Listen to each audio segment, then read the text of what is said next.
Assalamualaikum warahmatullahi wabarakatuh.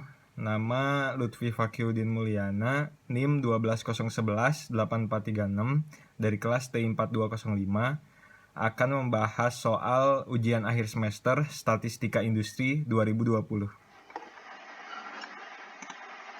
Saya akan menjelaskan ujian akhir semester Statistika Industri 2020 soal nomor 4. Saya bacakan soalnya. Sebuah eksperimen dilakukan untuk menginvestigasi pengaruh dari 3 metode mengajar terhadap kelompok siswa yang terdiri dari 20 siswa. Setiap siswa dipilih secara acak untuk diberikan sebuah metode mengajar dan pada akhir program selama 4 pekan diuji dengan sebuah ujian yang terstandarisasi. Hasil ujian untuk 20 siswa disajikan pada tabel berikut. Nah, ukuran sampel untuk setiap perlakuan adalah kecil dan hasil uji normalitas menunjukkan bahwa asumsi normalitas data tidak terpenuhi. Gunakan uji Kruskal-Wallis untuk menginvestigasi bahwa nilai median skor ujian terstandarisasi siswa untuk setiap metode mengajar adalah tidak sama pada taraf nyata.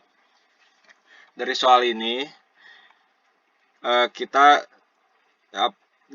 mempunyai 3 metode mengajar siswa dari, ini tuh 20 siswa sama dengan N-nya. Dan kita memiliki tabel.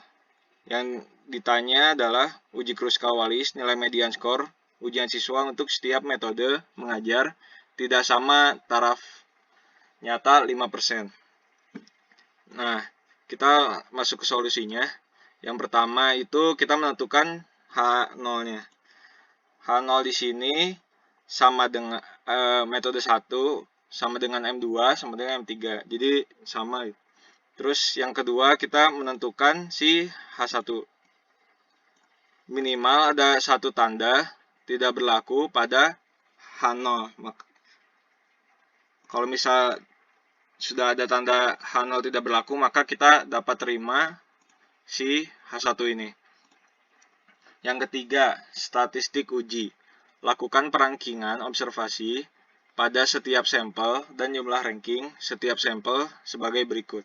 Nah, yang diketahui di soal hanya data observasi dan metode 1, 2, 3. Yang harus kita lakukan sekarang adalah merankingkan dari yang terkecil. Contohnya ini 61 di 1 dan yang paling besar sampai yang paling besar 93 di 20. Sampai 20 karena N-nya sama dengan 20. Nah, didapatkan bahwa total rank 1 sama dengan 90, rank 2 40 dan yang 3 80. Hasil perankingan observasi tidak terdapat ties. Karena tidak terdapat ties, statistik ujinya adalah setelah itu kita masukkan rumus karena tidak ada tiesnya ya. N sama dengan 20 siswa, N1 sama dengan 6, dari mana bisa kita lihat data 1 hanya sampai 6 saja, berikut 8 juga sampai 8 di yang kedua, dan yang ke-6 sampai dengan 6. Kita masukkan rumus H ini, berikut rumusnya, berarti sama dengan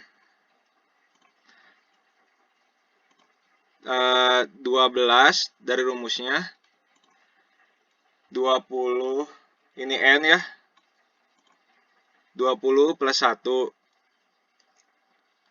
21 ini karena dari ininya 90 ini dikuadratin ya, 90 ini dari total rank 1, 40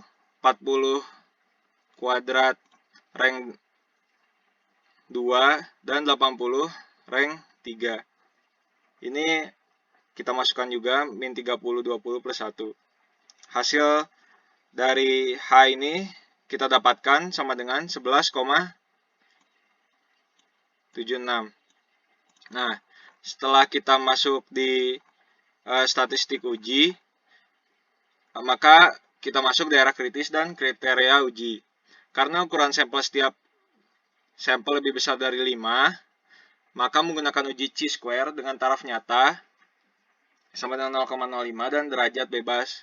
Nah, ini tuh kita dapat V sama dengan 3 kurang 1. Jadi ya hasilnya segini. Terus kita lihat kan di table chi-square. V-nya sama dengan 2. Oke. Terus taraf nyata 0,05 di sini. Maka kita dapat nilai 5,991.